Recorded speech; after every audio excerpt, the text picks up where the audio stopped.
혹시 답답한 사람 한번 만나보신 적 있으세요? 아무리 말해도 못 알아듣는 그 사람. 얼마나 답답하겠습니까? 아, 벽창호라는 말을 좀 한번 해보고 싶어요. 벽창호가 뭔지 아세요, 여러분? 벽에다가 창문 모양만 그려놓은 거예요. 그리고 그곳에 대고 얘기를 하는 거예요.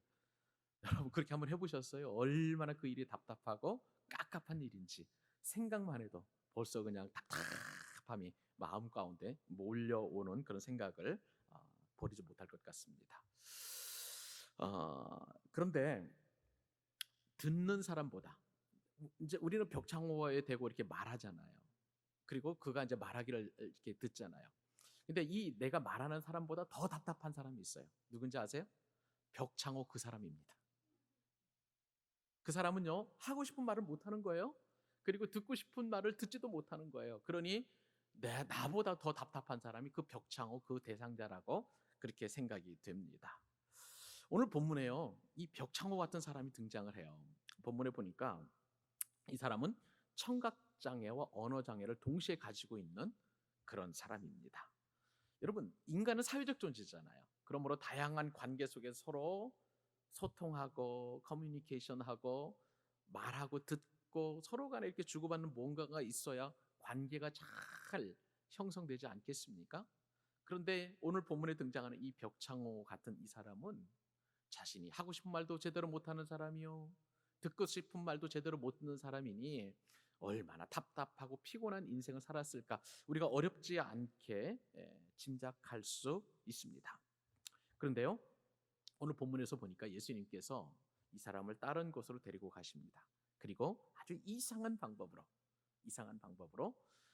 손을 귀에다가 손가락을 귀에다 대시고 또 예수님께서 침을 팍 뱉으시더니 이 침 뱉은 손을 또 이렇게 입술을 닦으세요. 그리고 나서 에바다 말씀하십니다. 그 에바다가 뭔지 아세요? 아람어 말인데 열리란 뜻이에요. 예수님께서 에바다 하니까 그냥 열립니다. 뭐가 열립니까? 귀가 열려요. 할렐루야. 그리고 입이 열리는 거예요. 못 듣는 사람이 듣게 되고 말 못하는 사람이 말을 하게 되는 엄청난 기적이 오늘 본문에서 이루어지게 됩니다. 사실은요, 우리가 보고 듣는 것만 해도 복인 줄로 믿습니다.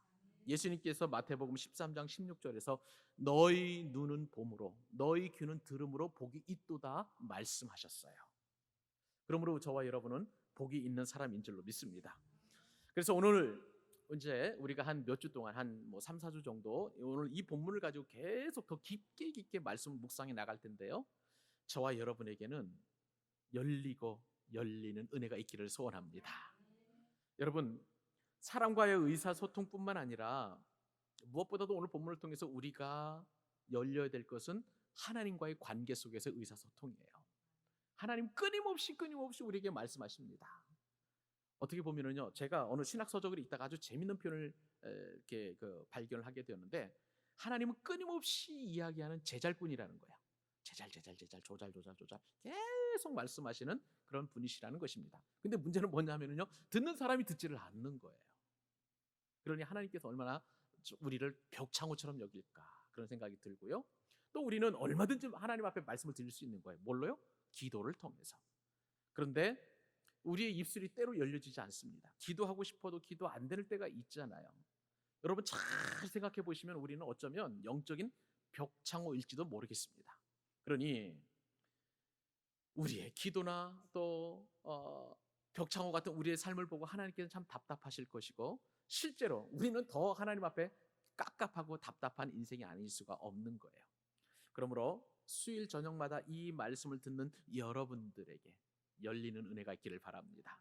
영적인 눈이 활짝 열려져서 하나님 아버지의 호면 말씀이 우리의 믿음의 눈을 들어서 그 말씀이 이해되게 하여 주시고, 그 말씀이 또한 우리의 귀가 열려지게 해주셔서 그 말씀 듣고 정말 이 예배당을 딱 나가는 순간 막 기쁨이 충만하고 행복하고 성령으로 기름 부으심이 넘치는 그런 역사와 은혜를 저와 여러분이 누려야 될 줄로 믿어요. 그 은혜를 저와 여러분이 사모하면서 오늘은 딱 한 가지 교훈, 원포인트 선교라고 보통 얘기하는데요, 한 가지 교훈만 딱 가지고 집으로 돌아가는 저와 여러분 될 수 있기를 바랍니다.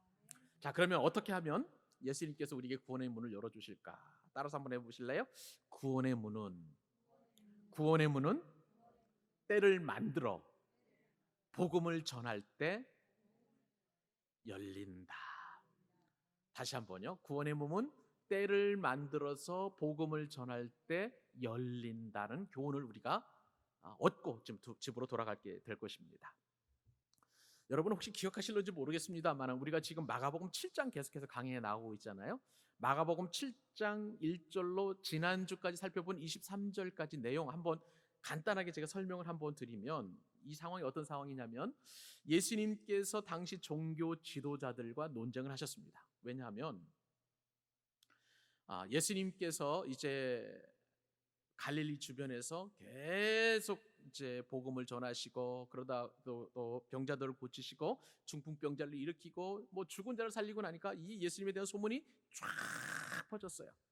갈릴리 지역뿐만 아니라 유대 지역에서도 사마리아 지역에도 심지어는 이방인 지역까지도 다 이렇게 퍼지게 되니까 그때 당시에 종교 기득권이라고 하면 산헤드린 공의회 사람들이었습니다. 70인의 이제 장로들이 있었는데 그 사람들은 대부분 서기관들과 바리새인들과 그리고 대제사장들이었어요.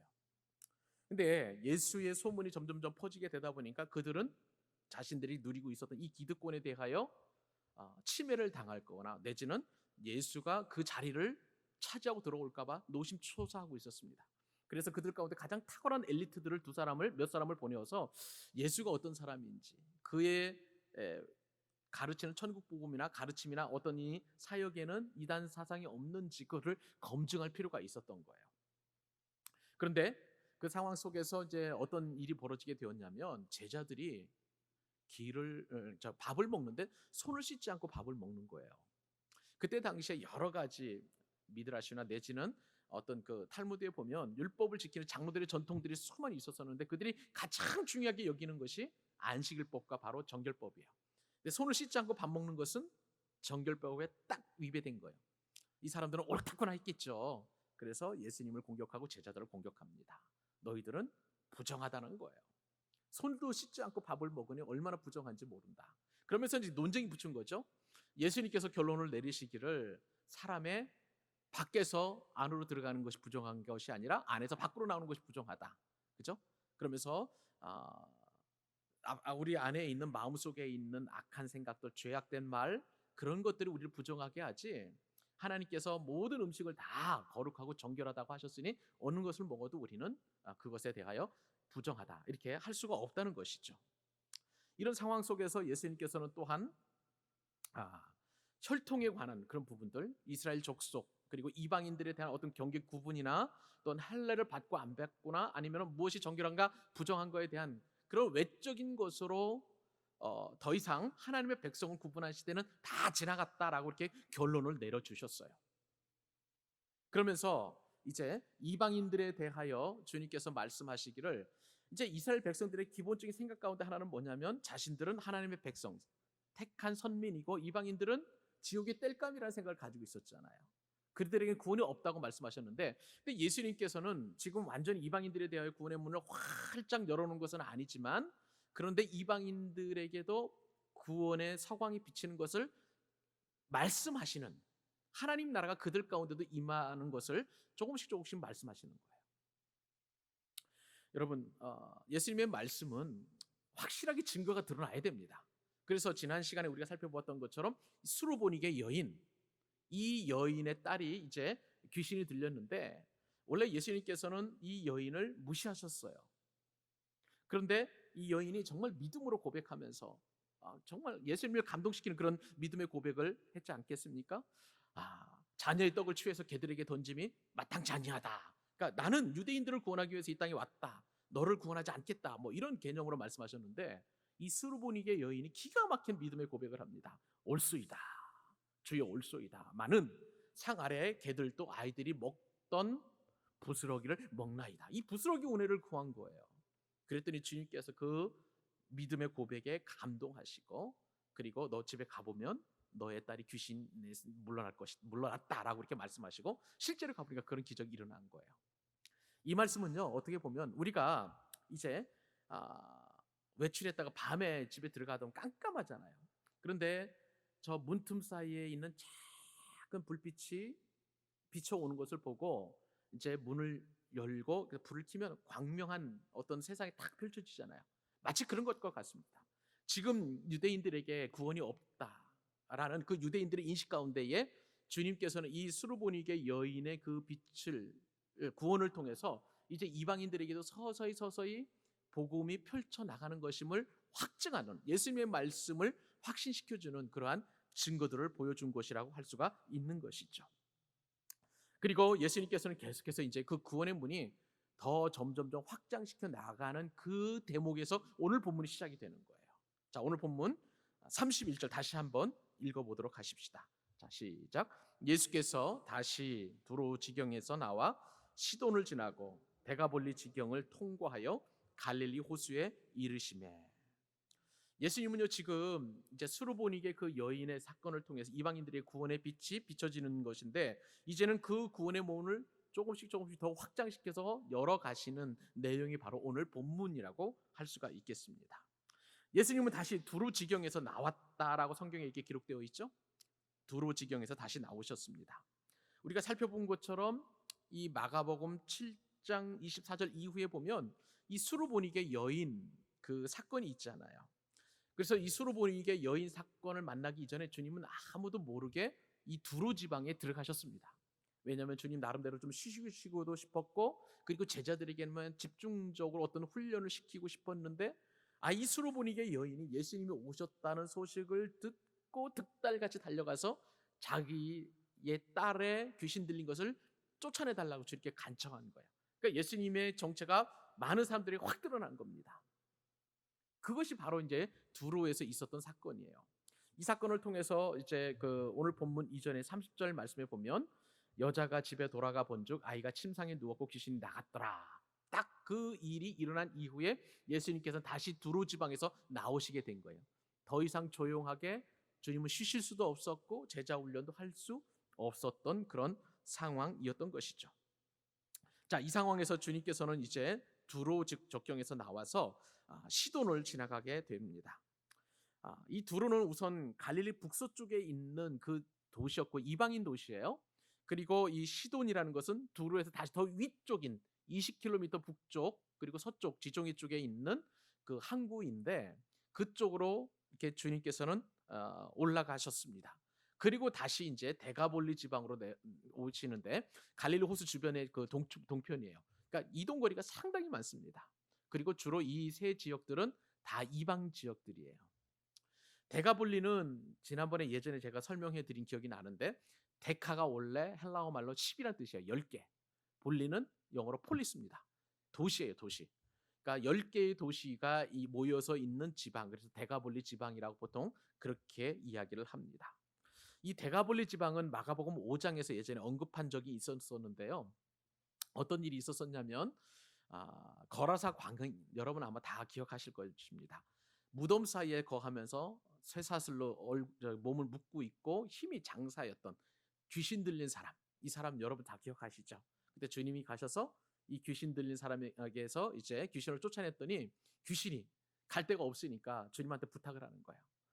다른 곳에 멀리 내쫓지 말라고. 그랬더니 주님께서 이제 돼지떼에 들어가라고 해가지고 돼지떼 2,000마리가 몰사했던 지역이 바로 이 데가볼리 지역이라고 여러분 아시면 되겠습니다. 여하튼 이 데가볼리 지역까지 그 일정을 마치시고 다시 주님께서 오신 것을 보면 31절 하반절이죠. 이 지방을 통과해서 어디로 오셨나요? 다시 갈릴리 호수에 이르시매. 다시 갈릴리 호수로 주님께서는 돌아오셨습니다. 자, 이 상황에서 일어난 사건이 오늘 본문이라고 할 수가 있겠는데요. 마태복음 15장에서 오늘 본문과 똑같은 비슷한 내용이 이게 그 증거가 되고 있는데 여기에 보면 예수님께서 이 데가볼리에 오셨을 때에 절름발이라든지 불구자라든지 눈먼자나 벙어리와 같은 수많은 병자들이 예수님께 막 구름대처럼 몰려오는 그런 장면이 기록되어 있습니다. 예수님은 그들 한 사람 한 사람 여러분 얼마나 갈급하겠습니까? 지금이야 종합병원에 가서 검진받고 그 다음에 지속적으로 물리치료하고 하면 이런 어떤 질병들이 의학적인 도움을 받아서 나올 수 있겠지만 지금으로부터 2000년 전 이야기라는 것이죠. 그때는 뭐 별다른 어떤 의원이나 약이 쓸데없는 그런 상황 속에서 이제 병자들은 한 가지 희망을 가지고 예수님 앞에 나가기만 하면 내 병이 낫겠다는 간절한 마음을 가지고 지금 주님을 찾아오는 그런 상황 가운데에 주님께서 이제 이 오늘 본문이 이제 배경이 그렇게 시작이 되는 것이죠. 예수님께서는 이런 상황 속에서도 그들의 그 질병을 치료하시면서 그 기회를 놓치지 않고 천국 복음을 전파하셨습니다. 우리는 이러한 예수님의 그 사역을 보면서 기회가 있을 때마다 복음을 전해야 된다는 사실을 알게 됩니다. 정말 기회가 있을 때 빈틈을 노리지 않고 복음을 전해야 된다는 그 어떤 적용을 할 수가 있는 거예요. 엊그저께죠. 이틀 전에 월요일 날 비가 참 많이 내렸습니다. 이제 집사님 장례가 있는 그 날이었는데 오전부터 계속 비가 내리는 거야. 근데 이날은 사랑의 전도단이 오셔서 이제 복음을 전할 수 있도록 약속된 그런 날이었습니다. 생각지도 않게 그분들이 10분이 오셨어요. 10분이 오셔서 권사님들, 집사님들 오셔서 복음을 전하는데 이제 그동안에 제가 한 번도 하지 않았던 그런 루트를 개척을 해서 이제 복음을 전했습니다. 팀을 정해줘 가지고요. 한 팀은 이 큰 도로를 따라서 상가의 상인들에게 주로 이렇게 복음을 전해달라고 부탁을 했고, 또 한 팀은 이제 또 구분지어서 이쪽 이면 이택지라고 보통 얘기하는데 이주자 택지 지역에 있는 상가들을 돌아다니면서 이렇게 전도 건빵하고 또 그다음에 전도 티슈하고 전도지를 나눠 주시길 부탁을 드렸고, 저하고 또 이제 다른 분들은 저쪽에 그 상가에 웰빙 타운 안에 있는 상가 쪽에 복음을 전했고, 또 다른 팀 한 팀 더 있었군요. 네 팀인데 한 팀은 이제 저쪽에 그 베르디움 아파트에 가서 이제 아파트 전도를 하는 그 팀으로 나눠서 아주 효과적으로 복음을 전했습니다. 그런데 저랑 함께 짝을 지었던 권사님 한 분, 그분이 복음을 전하시는데요. 전도 폭발 훈련을 다 받으신 분이세요. 그런데 이분이 제가 놀라고 깜짝 놀란 것은 이분이 조금만 빈틈만 있으면은 순간적으로 복음을 전하시는 거예요. 아주 탁월하시더라고요. 그러니까 들어가서 비 올 때이다 보니까 손님이 별로 없잖아요. 아, 보통 이제 제 인간적인 생각으로 우리가 처음에 생각할 때는 상가 주인들이 비 오는 데다가 손님도 없고 공치는데 와서 이렇게 전도한다는 것이 좀 오히려 불쾌하게 생각할 수 있지 않겠는가 싶었는데 제가 알았습니다. 비 오는 날 더 전도가 더 잘 돼요. 손님이 없으니까 그냥 어쩔 수 없어요. 제가 이제 손님인 줄 알고 들어가면 이제 이렇게 대화를 할 수밖에 없는데, 저랑 권사님도 같이 들어가기도 하고 또 저가 들어가면 이 권사님 이쪽으로 들어가기도 하고 그러다가 이제 하는데 어떤 때 우연히 이제 한 그 가게를 들어가게 되었는데, 제가 잠깐 이런저런 얘기하는데 그 틈을 비집고 살짝 들어오셔가지고 복음을 확 전하는데, 야, 정말 그 기회를 놓치지 않으시더라고요. 저도 기회 놓치지 않는 거라면은 나름대로 일가견이 있는데 그분은 저보다 단수가 높더라고요. 고수시더라고요. 그래서 얼마나 기쁘게 복음을 전했는지 참 행복하게 되었습니다. 그러면서 동시에 오늘 본문을 묵상해 보면서 제가 든 생각이 뭐냐면, 잠깐이라도 단 3분, 5분에 말할 수 있는 그런 기회가 있다 할지라도 복음을 전하는 것이 얼마나 중요한가. 오늘 예수님께서 그러셨잖아요. 그 수많은 병자들이 몰려오는 그 상황 속에서 주님께서는 틈을 놓치지 않고 천국 복음을 전파하신 거예요. 사랑하는 여러분, 여러분에게도 그러한 은혜와 축복을 누릴 수 있기를 바랍니다. 여러분, 우리가 말할 수 있는 여러 가지 말들이 있어요. 누구는 명품백 좋아하고 누구는 또 어디 가면 맛있는 거 먹고 뭐 이런 어떤 잡다한 얘기 참 많이 할 수 있는데, 물론 그것이 이제 뭐 다 필요 없다는 얘기는 아니잖아요. 그런데 정말 빈틈이 조금이라도 있다면, 정말 우리가 영적으로 깨어 있다면 복음을 전하는 것이 얼마나 그 가운데 소중하고 가치 있는 일인지, 우리가 다락방을 통해서 말의 힘을 배우고 있지 않습니까? 그 말의 힘, 내가 전하는 이 천국 복음의 말의 힘이 얼마나 위대한지, 한 사람이 죽고 사는 것을 결정할 수 있는 그 귀한 은혜가 이 내 입술을 통해서 전파되는 말에 있다는 거예요. 그러니 이 말의 권세를 가지고 복음을 전하는 이 사실이 얼마나 중요한지를 모르겠습니다. 그런데 여러분, 우리는 복음을 전해야 된다는 사실은 정확하게 잘 알고 있습니다만은, 그런데 우리가 때를 기다리는 것이 참 쉽지 않아요. 우리는 어떤 생각을 하냐면, 언젠가는 내가 복음을 전할 시간이 주어지겠지라는 그런 생각들이 있습니다. 막연한 그 시간을 기다리는 그런 마음이 없지 않아 있죠. 근데 여러분, 이런 생각이 있다면 평생 그 시간이 주어지지 않을 수도 있습니다. 예수님을 보면은요, 항상 복음을 전하셨는데 어떤 때를 기다리는 것이 아니라 때를 만들어서 복음을 전하셨다는 거예요.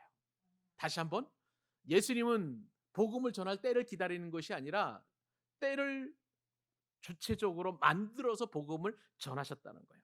그러므로 오늘 우리가 한 가지 얻어야 될 그 교훈, 아까 처음에 우리가 같이 외쳤던 것이 뭐냐면 구원의 문은 때를 만들어 복음을 전할 때 열린다고 말씀을 드렸잖아요. 사랑하는 여러분, 때는 우리가 만들 수 있습니다. 때는 우리가 만들 수 있는 거예요. 이 권사님이 놀란 것은 뭐냐면 권사님께서 대화의 주도권을 빼앗기지 않고요, 복음을 직접적으로 전하는 거예요. 거기서 뭐 이렇게 여러 가지 뭐 사는 이야기도 할 수 있고 장사에 관련된 얘기도 할 수 있고 뭐 한국이 지금 경제가 어렵다 뭐 이런 별의별 얘기 다 할 수 있지만 잠깐 그 틈을 삐집고 들어가가지고 복음을 직접적으로 전하는데, 야, 복음이라는 것은, 구원의 문이라는 것은 내가 때를 만들어서 전할 때 열리는구나라는 그런 귀한 교훈을 얻게 되었습니다. 사랑하는 여러분, 여러분들은 말을 이끌어갈 수 있는 주도권을 쥔 사람들이에요. 그러므로 끌려가지 마시고 때를 여러분들이 만들어서 주어진 그때의 복음을 전하는 여러분 되실 수 있기를 바랍니다. 구원의 때를 전했던 아주 귀한 학생들이 하나 있습니다. 20년 전이라고 여겨지는데요, 미국에서 시작된 국기 개양대 기도회라는 고등학생들, 중학생들이 학교에서 기도하는 기도 모임이 일어나게 되었는데, 이것은 21세기에 20년 전이니까 20세기지, 20세기 후반에 이루어졌던 미국의 영적 대각성 운동 가운데 하나였습니다. 이 사건이 일어나게 된 그 발단이 있었습니다. 1999년 4월 20일. 여러분은 그날이 어떤 날인지 잘 기억을 못하겠지만 저는 기억이 나는 것이, 그날 외신을 통해서 아주 충격적인 뉴스가 우리나라에 전해지게 되었습니다. 1999년 4월 20일 미국 콜로라도주에 있는 주도가 바로 덴버인데요. 이 덴버시에 리틀턴이라는 그 작은 그 지역이 있습니다.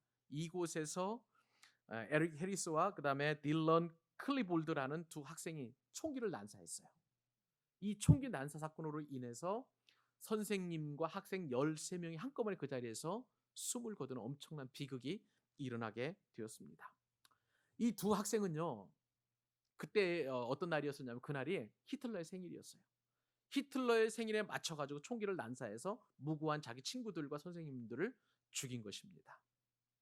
미국 언론은요, 어떤 생각을 갖게 되었냐면 이 사건은 폭력 비디오 게임에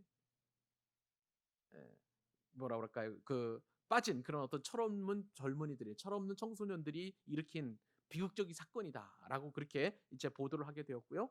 미국 사회에 숨어 있는 그 어떤 부패성을 알리는 그런 사건이다라고 하면서 이렇게 대충 넘어가는 그런 어떤 형태였습니다.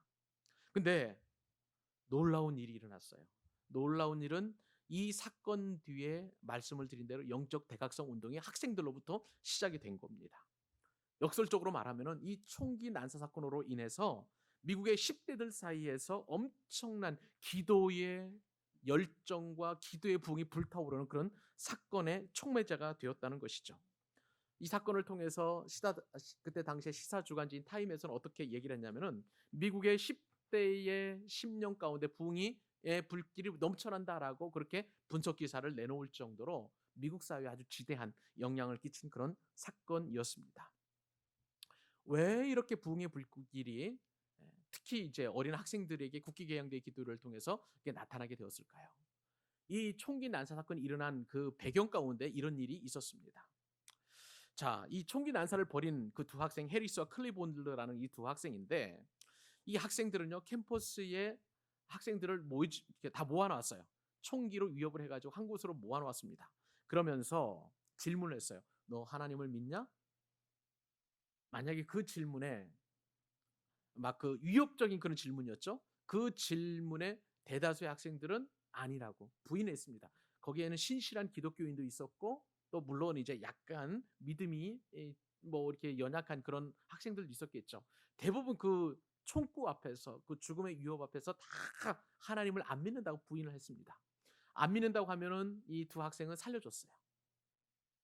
하나님을 부인한다는 이 학생들을 살려주었습니다. 그런데요, 대범하게도 이 질문 가운데에 확실한 신앙 고백을 한 학생이 있었습니다. 캐시 보넬이라는 이 학생인데요. 이 여학생은 죽음의 총구 앞에서도 담대하게 자신의 믿음을 고백을 했습니다.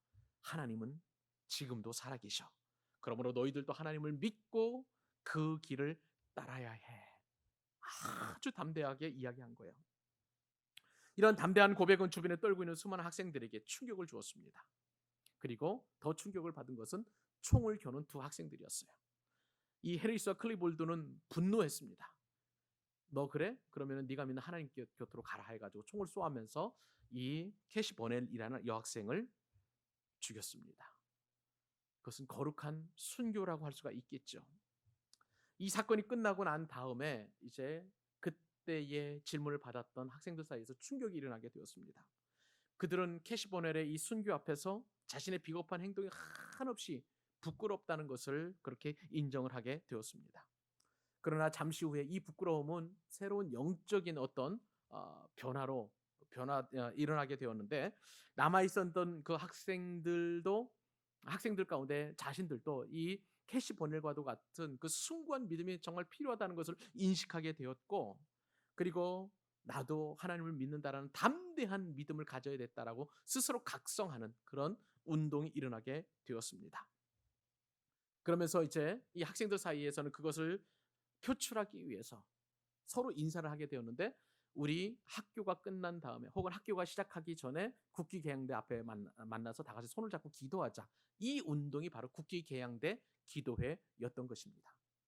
이 콜로라도 덴버시의 이 작은 소읍에서 시작되었던 이 국기개양대 기도회는 콜로라도 주뿐만 아니라 미국 전역으로 확산이 되기 불길처럼 일어나게 되었어요. 쫙 일어나게 되었는데, 그때 더 이 불길을 확산시켰었던 믿음의 고백이 있었습니다. 누구냐면 이 캐시 버넬의 부모님의 간증이었어요.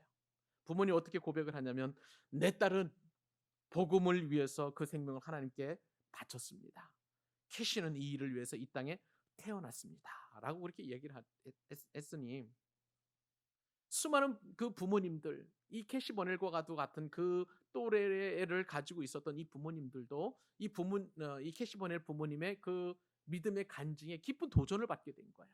그러면서 같이 동참하고 기도로 후원하고 국기 개영대 기도회가 미국 전역으로 확산될 수 있도록 그렇게 활발한 불을 지폈다는 것입니다.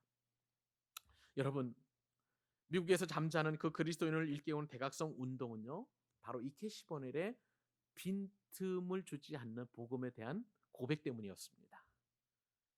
그러므로 우리는 정말 어떤 순간에든지 이 복음이 정말 가치 있는 일이고 의미 있는 일이고 생명을 살리는 일이고, 나와 민족과 가정과 그리고 교회와 그리고 온 우주가, 이 땅에 있는 모든 열방이 살아날 수 있는 그 길이라는 것을 확신한다면, 우리는 때를 얻든지 못 얻든지 복음을 전파해야 될 줄로 믿습니다.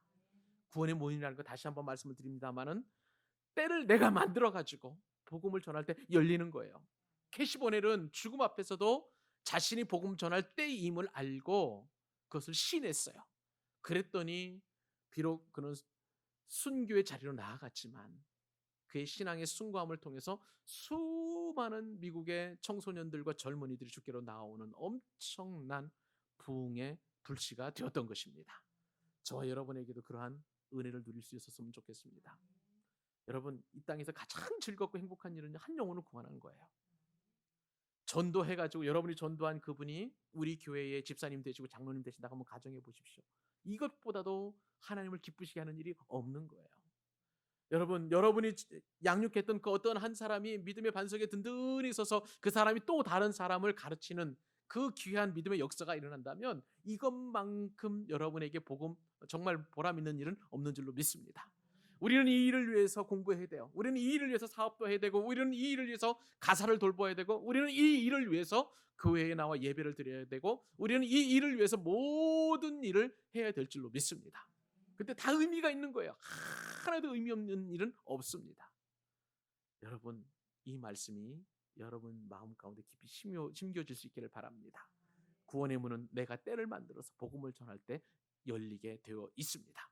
여러분, 한 사람의 순종과 믿음의 행동을 통해서 단 한 사람의 어떤 순교적인 그런 어떤 믿음의 고백을 통해서 이 나라와 이 민족이 변화되는 역사도 경험하게 될 것입니다.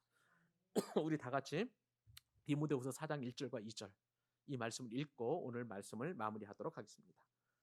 신약성경 디모데후서 4장 1절과 2절 한번 성경 찾으셔야 될 것 같습니다. 디모데후서 4장 1절과 2절 신약성경 몇 면에 있습니까? 345면에 있습니다. 자, 읽겠습니다. 하나님 앞과 시작. 하나님 앞과 살아있는 자와 죽은 자를 심판하실 그리스도 예수 앞에서 그가 나타나실 것과 그의 나라를 두고 엄히 명하노니 너는 말씀을 전파하라. 때를 얻든지 못 얻든지 항상 힘쓰라. 범사에 오래 참음과 가르침으로 경책하며 경계하며 권하라. 아멘. 아멘. 여러분, 말씀을 전파하는 것, 때를 얻든지 못 얻든지 항상 힘쓰는 것은 우리 주님께서 저와 여러분에게 주시는 엄한 명령인 줄로 믿습니다. 그 믿음 앞에 순종해서 구원의 문을 우리의 섬김과 희생과 그리고 때를 만들어서 복음을 전하는 여러분의 손길을 통해서 구원의 문이 열리고 구원이 완성되는 줄로 믿습니다.